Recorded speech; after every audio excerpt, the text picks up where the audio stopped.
Welcome back to League Unlock. My name is Eric, and MSI is still a little over a month away, but there's already teams that have qualified to play at the 2018 Mid-Season Invitational. Let's start off in the LCL. Gambit Esports, you might be familiar with them. They were present at the Worlds Play-In. They got a few known guys on that roster by the name of Diamond Prox and Edward. Remember them? They played in the EU LCS a little while ago. Original Moscow 5 members. They are heading to the MSI play-in stage after winning the LCL Spring Split.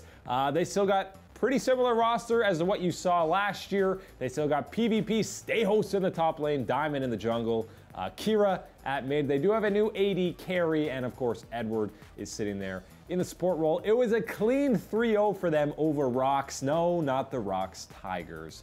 Although PvP Stay Host did beat the Rocks Tigers at Worlds on Albus Nox. But that is neither here nor there. It was a clean 3-0 sweep in the finals for them. They look like still far and away the best team in the LCL. We'll see if they can make some noise at MSI and potentially at least get to the main group stage. The format for MSI is a little convoluted these days. There's 14 teams that take place in it, but only 6 actually play in the actual group stage, with the main group draw, where you already have NA, EU, China, and Korea already locked there. There's the teams go through the group in to play the LMS team and the VCS team, which is from Vietnam. They play the winners of the play-in group stage, which is what Gambit will be a part of. So we'll see if they can make some noise there. The other team, Ascension Gaming, out of the GPL. They made the finals in their region. They won the spring split, so they also qualify to play at MSI. You probably don't know a whole lot about these guys. You probably don't know a whole lot about the GPL region, but basically there's a whole bunch of play-ins to actually, there's a group stage to even get into the GPL. So there's basically a mini tournament to even compete, and then these 5 teams compete in the GPL. Ascension came away with the 3-1 victory in the finals. They got a lot of lights. Their stage is actually, look how legit that stage is. That looks like an international competition. So kudos to the GPL for having pretty high production budget for them there. They also continue on to MSI 2018. And the other team that qualified are the Dire Wolves out of the Oceania Pro League. They completed the reverse sweep against Chiefs Esports. They've won that split 3 years in a row. You'll remember a little bit of beef between Chippy's and Cloud9's Impact, saying he was coming for him. Impact said, "Who the heck are you?" Well, he's still on the Dire Wolves. They got a new mid laner, but they are going to the MSI group stage play-in. EU finals just around the corner, and there is a whole lot of trash talk going on. First, Wonder recently said that he's going to smash Buipo so hard in the top lane that he's going to wish he's the one who had the broken arm. First off, Soaz doesn't have a broken arm, man. He's got a broken finger, wrist type area. It's not his whole arm, but I love the trash talk out of Wonder. Earlier on, Perks had some words for Caps, and Caps responded in the post-game lobby after Fnatic beat Vitality, and it was wonderful. We watched Splice versus G2, and I was seeing Niski get like 20-30 CS up in lane against Perks. So I really don't understand how he can be this cocky. So you actually, are really, really cocky for frustrated. someone who got super carried in the semifinals. But at the same time, I got carried too, so I'm trying to be quiet. I love this, Caps. You were really tilted off Perks' words yesterday. Yes, you are so angry. So how is that going to translate onto the Rift? What are you going to do to Perks in Copenhagen? I'm going to smash him so hard that he's going to think that it's an international tournament. Holy moly! Well, I'm on the right team, I guess. Yeah, it does.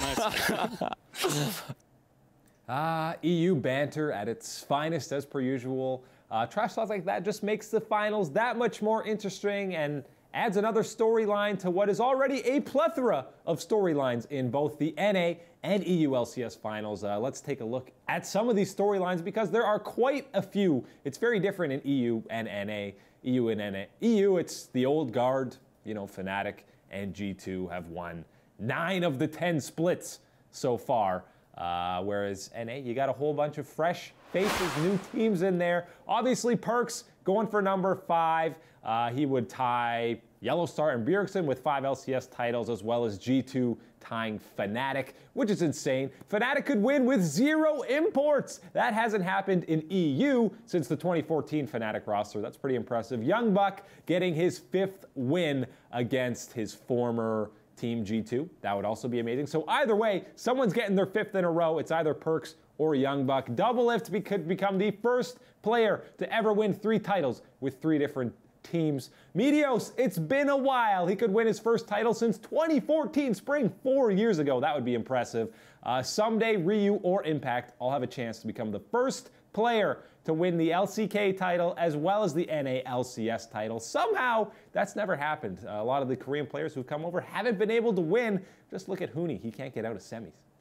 NA Finals is the only one he hasn't gotten to. 100 Thieves could win in their first ever LCS split, which would be incredibly impressive. The only other team to do that is G2 back in 2016 spring. And spoilers, they haven't lost since then. So that's absolutely bonkers.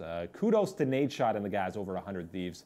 They're doing a fantastic job. Liquid could finally win a split. They're in their first ever final, and they are the longest tenured LCS team to have never won. They've been there since the very beginning. Sure, a lot of teams have never won, but they've been relegated or gone away from the scene altogether. They are the only team remaining from 2013 spring in NA that has yet to win a split. The only other 2 teams, of course, are TSM and CLG, who have both won.